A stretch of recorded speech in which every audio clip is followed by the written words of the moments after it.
Hi students, welcome to Anu educational channel. 10ನೇ ತರಗತಿ ಗಣಿತ ಭಾಗ 1 ಅಧ್ಯಾಯ 1 ವಾಸ್ತವ ಸಂಖ್ಯೆಗಳು. ಹಿಂದಿನ ವಿಡಿಯೋದಲ್ಲಿ ನಾವು ಅಭ್ಯಾಸ 1.1ರ 1 ಮತ್ತು 2ನೇ ಲೆಕ್ಕಗಳನ್ನು ಬಿಡಿಸಿದ್ದೇವೆ. ಈ ವಿಡಿಯೋದಲ್ಲಿ 3 ಮತ್ತು 4ನೇ ಲೆಕ್ಕಗಳನ್ನು ಬಿಡಿಸೋಣ. ಪ್ರಶ್ನೆ ನಂಬರ್ 3. ಕೆಳಗಿನ ಪೂರ್ಣಾಂಕಗಳ ಲಸಅ ಮತ್ತು ಮಸಅಗಳನ್ನು ಅವಿಭಾಜ್ಯ ಅಪವರ್ತನ ವಿಧಾನದಿಂದ ಕಂಡುಹಿಡಿಯಿರಿ. ಇಲ್ಲಿ 3 ಪ್ರಶ್ನೆಗಳನ್ನು ಕೊಟ್ಟಿದ್ದಾರೆ. ಈ 3 ಪೂರ್ಣಾಂಕಗಳ ಲಸಅ ಮತ್ತು ಮಸಅಗಳನ್ನು ನಾವು ಈಗ ಅವಿಭಾಜ್ಯ ಅಪವರ್ತನ ವಿಧಾನದಿಂದ ಕಂಡುಹಿಡಿಯೋಣ. ಪ್ರಶ್ನೆ ನಂಬರ್ 1. 12, 15 ಮತ್ತು 21. ಈಗ ನಾವು ಮೊದಲನೆಯದಾಗಿ ಲಸಅ ಮತ್ತು ಮಸಅಗಳನ್ನು ಕಂಡುಹಿಡಿಯುವಾಗ ಈ 3 ಸಂಖ್ಯೆಗಳ ಅವಿಭಾಜ್ಯ ಅಪವರ್ತನಗಳನ್ನು ಮೊದಲು ಕಂಡುಹಿಡಿಯಬೇಕು. ಮೊದಲನೇ ಸಂಖ್ಯೆ 12 ಇದೆ. 12ಅನ್ನು ಬರೆಯೋಣ. 12 ಇಲ್ಲಿ ಈಗ 12 2ರಿಂದ ಭಾಗವಾಗುತ್ತದೆ. 2 6 12. ಪುನಃ ನಾವು 6ಅನ್ನು 2ರಿಂದ ಗುಣಿಸಬಹುದು. 2 3 6. ಇಲ್ಲಿ 3 ಬಂದಿದೆ. 2ರಿಂದ ಭಾಗವಾಗುವುದಿಲ್ಲ. ಆದ್ದರಿಂದ ನಾವು 2ರ ಮುಂದಿನ ಸಂಖ್ಯೆ 3ಅನ್ನು ತೆಗೆದುಕೊಳ್ಳೋಣ. 3 1 3. ಇಲ್ಲಿ ಅವಿಭಾಜ್ಯ ಅಪವರ್ತನಗಳು 2 2 ಮತ್ತು 3 ಬಂದಿದ್ದಾವೆ. 12 2 2 3. ಇಲ್ಲಿ 2 ಬಾರಿ ಪುನರಾವರ್ತನೆಯಾಗಿದೆ. ಆದ್ದರಿಂದ ನಾವು 2ರ ಸ್ಕ್ವೇರ್ ಎಂದು ತೆಗೆದುಕೊಳ್ಳೋಣ. ಗುಣಿಸು 3 ಒಂದೇ ಇದೆ. ಆದ್ದರಿಂದ ನಾವು 3ರ ಘಾತ 1 ಎಂದು ತೆಗೆದುಕೊಂಡಿದ್ದೇವೆ. 2ನೇ ಸಂಖ್ಯೆ 15. 15 ಇಲ್ಲಿ 2ರಿಂದ ಭಾಗಿಸಲು ಸಾಧ್ಯವಿಲ್ಲ. ಆದ್ದರಿಂದ 2ಕ್ಕಿಂತ ಮುಂದಿನ ಸಂಖ್ಯೆ 3. 3ರಿಂದ ಭಾಗಿಸೋಣ. 3 5 15. ಇಲ್ಲಿ ಪುನಃ 3ರಿಂದ ಭಾಗಿಸಲು ಸಾಧ್ಯವಿಲ್ಲ. ಮುಂದಿನ ಸಂಖ್ಯೆ ತೆಗೆದುಕೊಳ್ಳೋಣ. 5ಅನ್ನು ತೆಗೆದುಕೊಂಡಿದ್ದೇವೆ. 5 1 5 ಆಗಿದೆ. ಇಲ್ಲಿ ಅವಿಭಾಜ್ಯ ಅಪವರ್ತನಗಳು 3 ಮತ್ತು 5. ಇಲ್ಲಿ ನಾವು ಗುಣಿಸಿ ಬರೆಯಬೇಕು. 3 ಗುಣಿಸು 5. ಮೂರನೇ ಸಂಖ್ಯೆ 21. ಇಲ್ಲಿ 21 2ರಿಂದ ಭಾಗವಾಗುವುದಿಲ್ಲ. ಆದ್ದರಿಂದ ನಾವು 3ರಿಂದ ಭಾಗಿಸೋಣ. 3 7 21.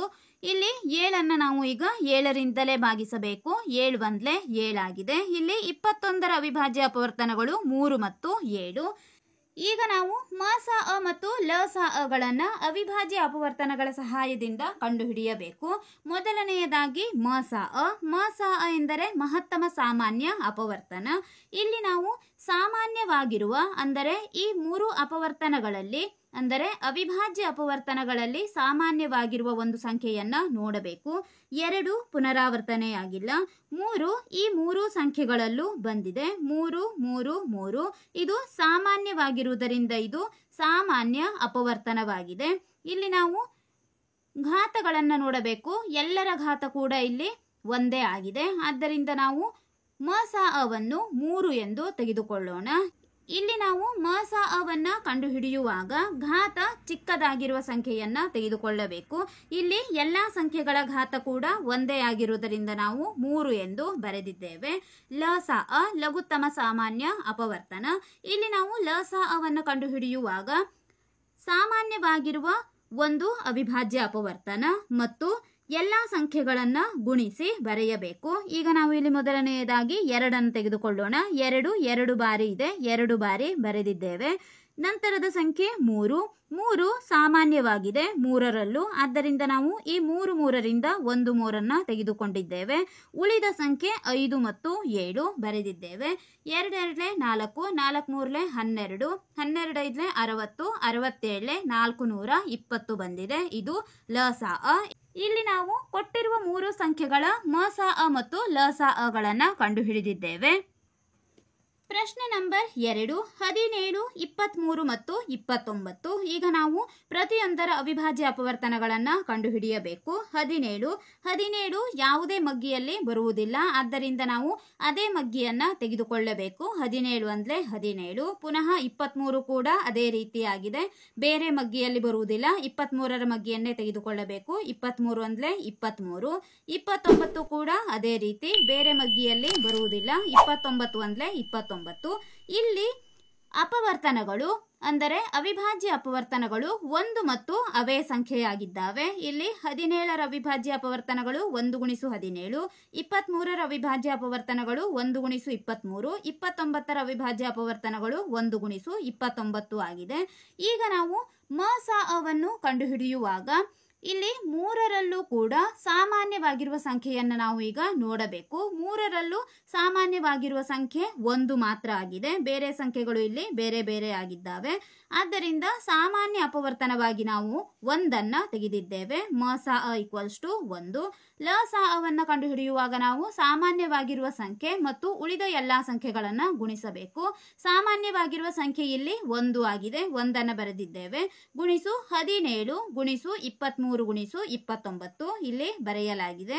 1 ಗುಣಿಸು 17 ಗುಣಿಸು 23 ಗುಣಿಸು 29. ಇಲ್ಲಿ ಈ ಮೂರು ಸಂಖ್ಯೆಗಳನ್ನು ಗುಣಿಸಿದಾಗ ನಮಗೆ ಉತ್ತರ 11,339 ಬರುತ್ತದೆ. ಇದು ಈ ಮೂರು ಸಂಖ್ಯೆಗಳ ಲಸ ಅ. ಪ್ರಶ್ನೆ ನಂಬರ್ 3, 8, 9 ಮತ್ತು 25. ಈಗ ನಾವು ಅವಿಭಾಜ್ಯ ಅಪವರ್ತನಗಳನ್ನ ನೋಡೋಣ. 8 2 4 8, 2 2 4, 2 1 2 ಆಗಿದೆ. ಇಲ್ಲಿ ಅವಿಭಾಜ್ಯ ಅಪವರ್ತನಗಳು ಮೂರು ಸಂಖ್ಯೆಗಳು ಬಂದಿದ್ದಾವೆ. 2 ಗುಣಿಸು 2 ಗುಣಿಸು 2.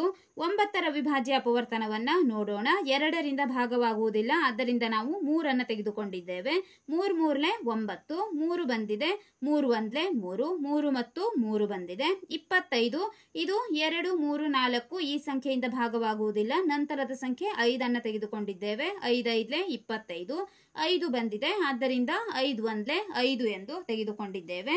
ಈಗ ನಾವು ಇಲ್ಲಿ ಎಲ್ಲ ಅವಿಭಾಜ್ಯ ಅಪವರ್ತನಗಳನ್ನ ಬರೆದಿದ್ದೇವೆ. 8ರ ಅವಿಭಾಜ್ಯ ಅಪವರ್ತನಗಳು 2 ಗುಣಿಸು 2 ಗುಣಿಸು 2. 9ರ ಅವಿಭಾಜ್ಯ ಅಪವರ್ತನ 3 ಗುಣಿಸು 3.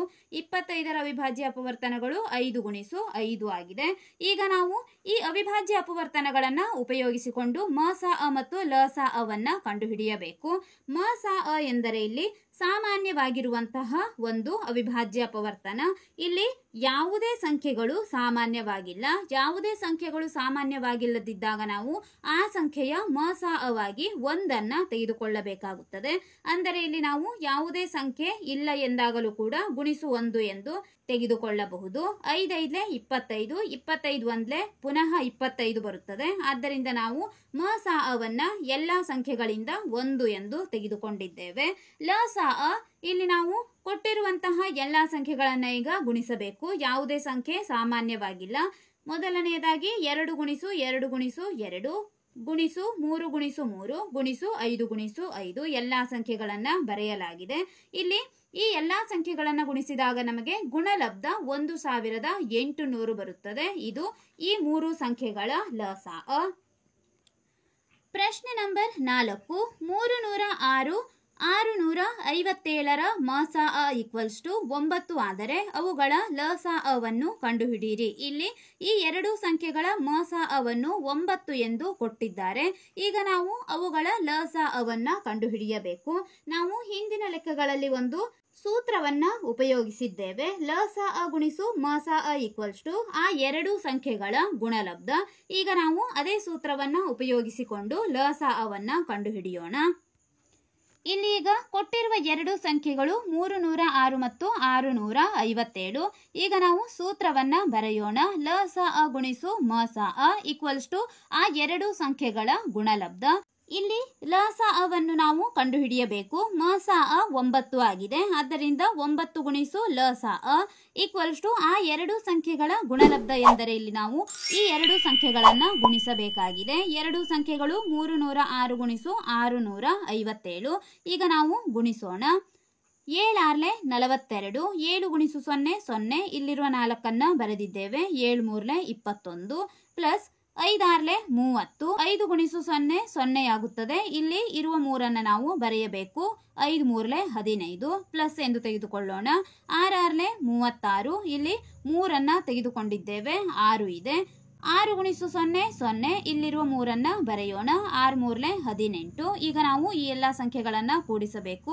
2ಕ್ಕೆ 2, 4ಕ್ಕೆ 4, 1 plus 3 4, 4 plus 6 10, 2 plus 5 7, 7 plus 3 10, 10 plus 1 11 ಆಗಿದೆ. 8 ಪ್ಲಸ್ 1 9, 9 ಪ್ಲಸ್ 1 10, 1 ಪ್ಲಸ್ 1 2 ಆಗಿದೆ. ಆದ್ದರಿಂದ 9 ಗುಣಿಸು ಲಸ ಅ ಈಕ್ವಲ್ಸ್ ಟು ಇಲ್ಲಿ 2,01,042 ನಮಗೆ ಗುಣಲಬ್ಧ ಬಂದಿದೆ. ಈಗ ನಾವು ಲಸ ಅ ಈಕ್ವಲ್ಸ್ ಟು ಈ ಗುಣಲಬ್ಧ ಭಾಗಿಸು 9 ಎಂದು ಮಾಡಬೇಕು. ಇಲ್ಲಿ ನಾವು ಸೂತ್ರವನ್ನು ಬೇಕಾದರೂ ಈ ರೀತಿಯಾಗಿ ಬರೆದುಕೊಳ್ಳಬಹುದು. 9 ಗುಣಿಸು ಲಸಾ ಈಕ್ವಲ್ಸ್ ಟು 306 ಗುಣಿಸು 657 ಇರುವಲ್ಲಿ ಲಸಾ ಗುಣಿಸು 306 ಗುಣಿಸು 657 ಭಾಗಿಸು 9 ಎಂದು ನಾವು ತೆಗೆದುಕೊಳ್ಳಬಹುದು.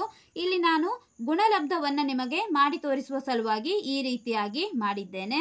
ಈಗ ಲಸಾ ಈಕ್ವಲ್ಸ್ ಟು ಇಲ್ಲಿ ಗುಣಲಬ್ಧ ಭಾಗಿಸು ಇಲ್ಲಿ ಮಸಾಅವನ್ನ 9 ಎಂದು ತೆಗೆದುಕೊಳ್ಳೋಣ. ಈಗ ನಾವು 2,01,042 9 ರಿಂದ ಭಾಗಿಸಬೇಕು. ಭಾಗಿಸೋಣ. 9 2 18, 20ರಲ್ಲಿ 18 ಕಳೆದಾಗ 2 ಉಳಿಯಿತು. ಮುಂದಿನ ಸಂಖ್ಯೆ 1 ಕೆಳಗಿಳಿಸಿದ್ದೇವೆ. ಪುನಃ 9 2 18, 21ರಲ್ಲಿ 18 ಕಳೆದಾಗ 3 ಉಳಿದಿದೆ. ಮುಂದಿನ ಸಂಖ್ಯೆ 0 ಕೆಳಗಿಳಿಸಿದ್ದೇವೆ. 9 3 27, 30ರಲ್ಲಿ 27 ಕಳೆದಾಗ 3 ಉಳಿಯಿತು. ಮುಂದಿನ ಸಂಖ್ಯೆ 4 34, 9 3 27, 34ರಲ್ಲಿ 27 ಕಳೆದಾಗ 7 ಉಳಿಯಿತು. ಮುಂದಿನ ಸಂಖ್ಯೆ 2 ಕೆಳಗಿಳಿಸಿದ್ದೇವೆ. 72 ಬಂದಿದೆ. 9 8 72, 72ರಲ್ಲಿ 72 ಕಳೆದಾಗ 0. ಆದ್ದರಿಂದ ಇಲ್ಲಿ ಬಂದಿರುವಂತಹ ಭಾಗಲಬ್ಧ 22,338. ಆದ್ದರಿಂದ ಇಲ್ಲಿ ಲಸಾ 22,338 ಆಗಿದೆ. ಈ ವಿಡಿಯೋದಲ್ಲಿ ನಾವು ಅಭ್ಯಾಸ 1.1ರ 3 ಮತ್ತು 4ನೇ ಲೆಕ್ಕಗಳನ್ನು ಬಿಡಿಸಿದ್ದೇವೆ. ಮುಂದಿನ ವಿಡಿಯೋದಲ್ಲಿ 5, 6 ಮತ್ತು 7ನೇ ಲೆಕ್ಕಗಳನ್ನು ಬಿಡಿಸೋಣ. ನಮ್ಮ ಚಾನೆಲ್ನ ಎಲ್ಲ ಹೊಸ ವಿಡಿಯೋಗಳಿಗಾಗಿ ಅನು ಎಜುಕೇಷನಲ್ ಚಾನೆಲ್ನ ಲೈಕ್ ಮಾಡಿ, ಶೇರ್ ಮಾಡಿ, ಸಬ್ಸ್ಕ್ರೈಬ್ ಮಾಡಿ, ಹಾಗೆ ಪಕ್ಕದಲ್ಲಿರುವ ಬೆಲ್ ಐಕಾನ್ ಪ್ರೆಸ್ ಮಾಡಿ.